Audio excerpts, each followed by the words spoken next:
Hello and welcome back to another episode of You Want to Do What. Today we've got Angela on and she's a data scientist. Hi, Angela. Hello, hello. Happy to be here. Should we jump straight in then? Do you want to tell everyone a bit about what you do? Yeah, sure. So, my name's Angela. I'm a data scientist. I've been working mainly in the banking industry in Canada, but also at some tech startups. And what a data scientist does is we use data to solve problems and make decisions. So it sounds very broad, which it can be sometimes. There's a lot of range in the different types of roles you can have. Amazing. So let's take it back a bit then. Have you always sort of had an interest in tech or coding or sort of data or what kind of sparked this for you? Actually, I didn't always have this interest, or at least I didn't know that I did. I grew up in a pretty industrial, small size city in Ontario, and the tech industry wasn't really a prominent industry where I was. I didn't really know anyone who worked with technology or computers or data or anything like that. So I just didn't really have any exposure to it. But I did always really like math. So I went to study math, and the school that I went to, the University of Waterloo, had a huge computer science program and a huge co-op program where a lot of the students would end up taking tech internships in Silicon Valley and things like that. So that's where the influence came into my life. So from, having this sort of background or influence of love of maths, was it a pretty clear career path into what you're doing now, or where did you sort of go after university and school? Yeah, it was I guess it wasn't super clear right at the beginning. Even going into university, deciding to study math, that was a pretty last minute decision because I didn't really know what you could do with math besides, teach it based on the exposure that I had. But I figured, okay, let's try it out. So after deciding to study math, I thought that I was going to be an actuary, study actuarial science and kind of make that my focus. And an actuary is someone who works in the insurance industry and works on those models that determine pricing and risk and that kind of stuff. So I took one introductory insurance course in first year, and I quickly found out this wasn't for me. But It can be the very school boring. had many other. Yeah, I mean, I think it can be interesting. It just wasn't my. I had no connection with the material at all. But what I did find was the math students at Waterloo all had to take an introductory computer science course, and that was my first time taking computer science in my first year, and I ended up really loving it. It was my favorite course and my best grade that year.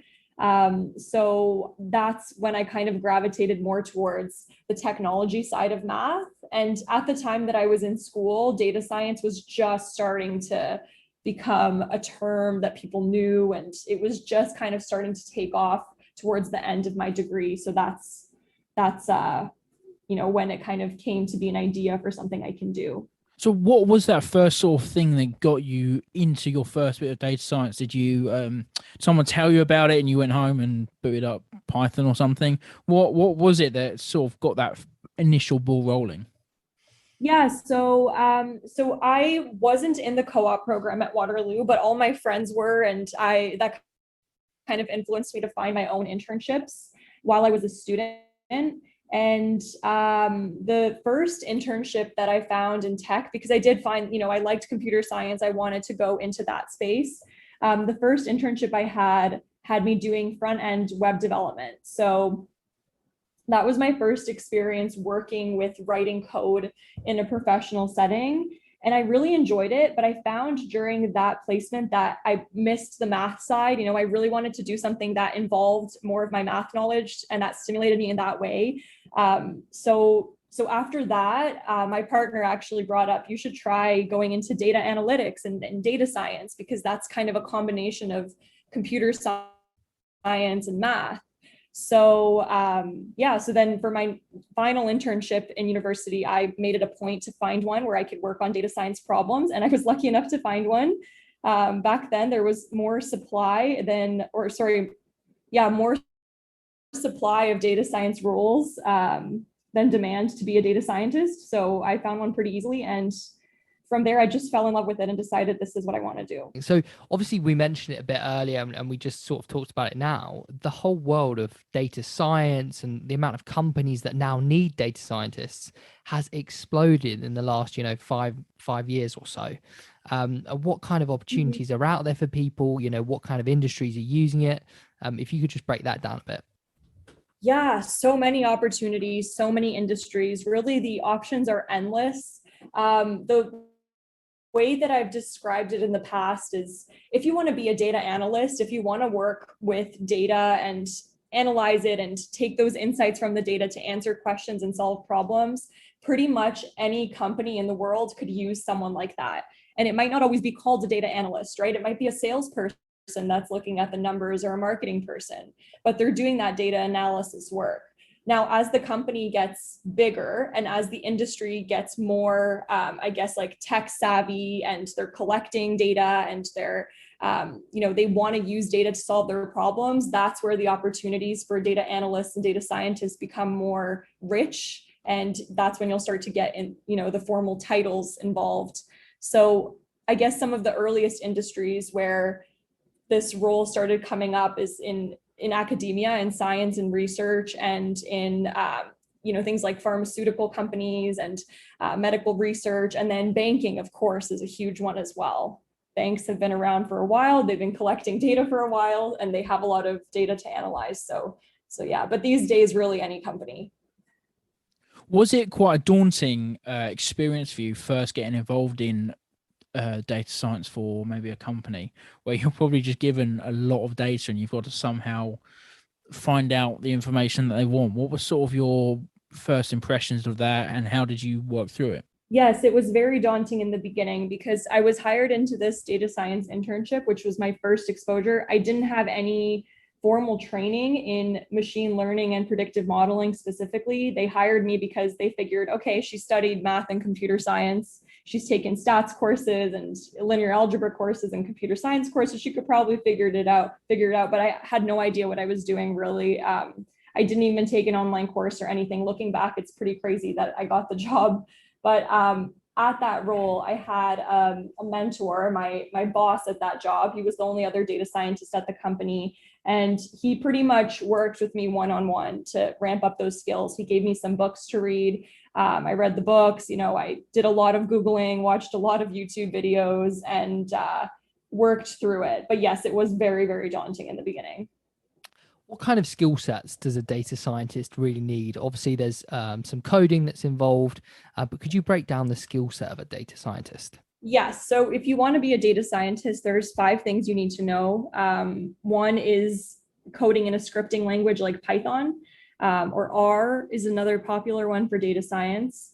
The second thing is you need to know about databases. So how to work with data, where data lives, maybe extracting data from the web, molding it, shaping it around. And this usually entails having some exposure to SQL or SQL, structured query language. Then on the math side, you need to have knowledge of statistics and probability. And then also machine learning is the 4th thing. So understanding of how machine learning works. And then finally, the 5th thing is you need to have the hands-on experience of putting all of this together to solve problems. So getting a data set and a problem and knowing what steps you need to take in order to go from raw data to some kind of output. So those are the technical skill sets. So I guess if you're talking soft traits, or I guess non-technical skill sets, you just need to be patient and interested in the material. And I think that's really the only mandatory set of skills that you need. What's sort of like the work environment for you? Are you working from home? Are you sort of hybrid in the office? And also, are you employed by a company, or is it more of a freelance role? Yeah, so I'm personally employed and I'm working from home. That's still kind of the standard here in Ontario, at least in Canada. And it's very much a desk job. So it's kind of your typical 9 to 5, sitting down and getting your work done. There are also freelancing opportunities, as there are many companies that require some data science skill set for a particular project, but they don't have the need to hire someone full time. So that's coming up a lot as well. So yeah, it could really be anything. But for the most part, a 9 to 5 desk job, I think, is a pretty standard description. So as data science grows as an industry within industries, where's it kind of going? Are there going to be more and more jobs coming in? Will AI sort of take some of it out? Where's it going in the future? Yeah, I love that question. I think it gets asked so much, is AI going to take our jobs? And I think that when you're looking at it from a net perspective, there will be more jobs available in the world of data science. Just because it's still so new. I think when you say the word data scientist to someone on the street, I still think that more people, like if you ask 10 people, I think more than 5 of them will not know what it is, depending on where you're asking, of course. It's still so new. It's not a household term yet. And companies are beginning to realize the power of data and using data to make decisions and how much it can help them. So yeah, I think there will be more jobs, especially even like entry-level roles. Now there's a lot of entry-level roles in places like customer service. I think there will be entry-level opportunities in the world of data science with things like labeling data and filtering through data. AI is able to automate some parts of a data scientist's job. There are repetitive tasks involved in our job, just like there is with anything else. And you're starting to see some of these, they call them auto ML, so automatic machine learning software come up, and they kind of take over some of the tedious parts of the job, but they can't do everything. They can't have that creativity to know how to solve complex problems. So yeah, it will change over the years, but overall, I think it's going to reach more industries, more companies, more people from a net perspective. And you still need someone to write that AI code anyway, I suppose. What would be some personality traits that you think are crucial for a data scientist these days?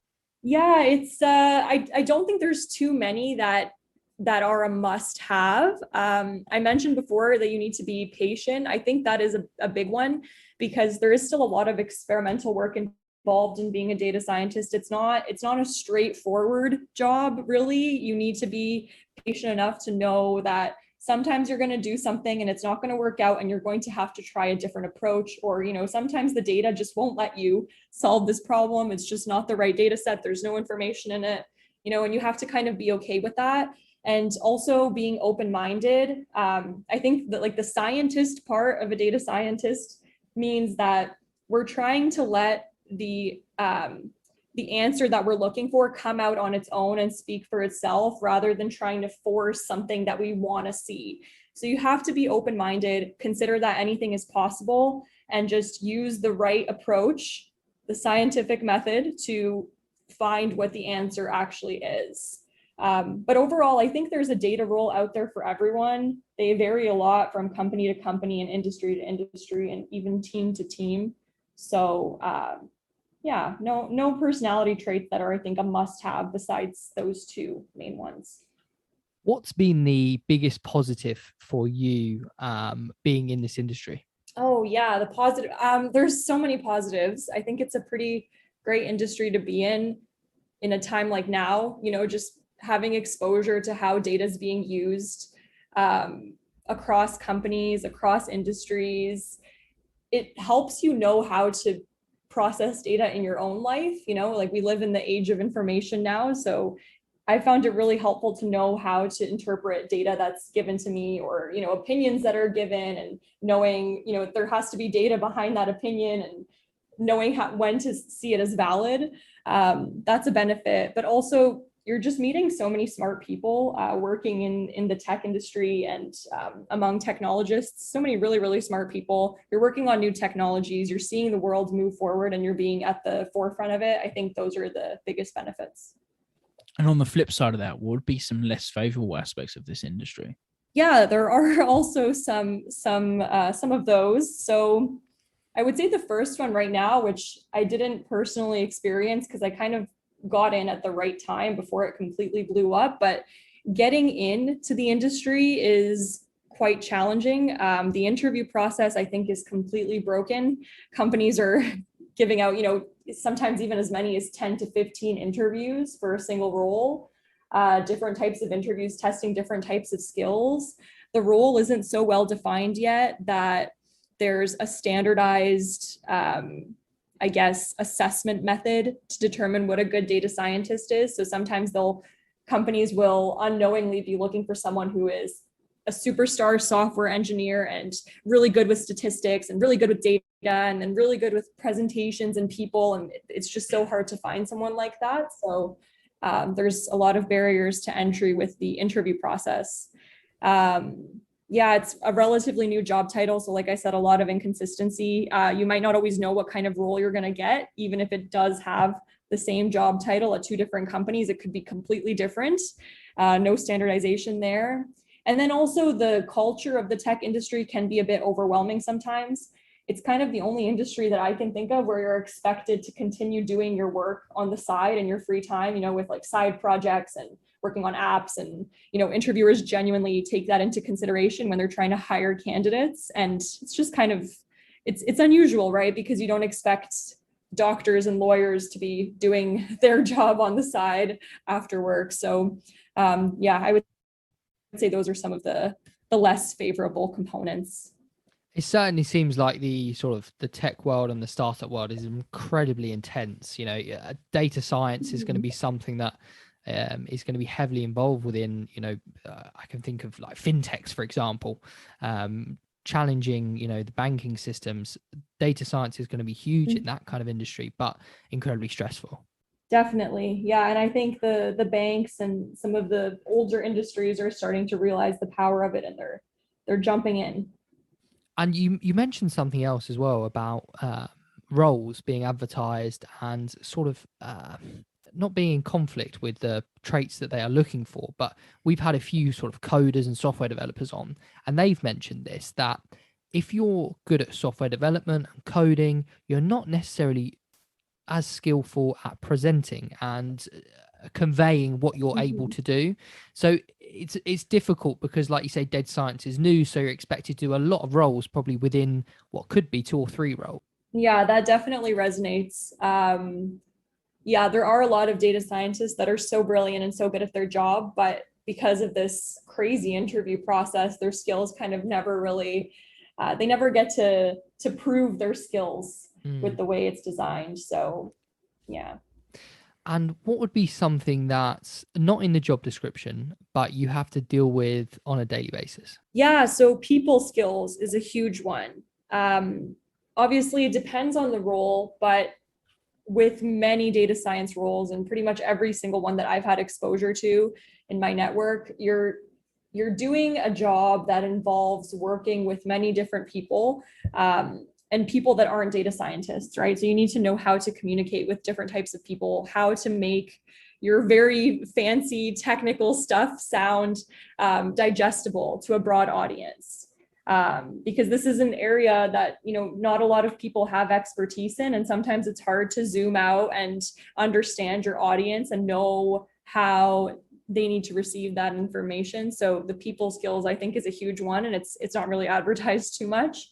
And then the other one is creativity. I think when people think of data scientists, they probably think of a very, you know, by the book kind of person who has to just like follow all the rules and do things in a very specific way. But I beg to differ with that. I think you really have to be creative as a data scientist, because you have to find a way to bring the meaning out of the data. And it's not always straightforward to do that. So yeah, those are the two I think that are overlooked. And how does somebody begin to progress within the industry? What things can they do? Like to get their foot in the door to get started, or once they're in?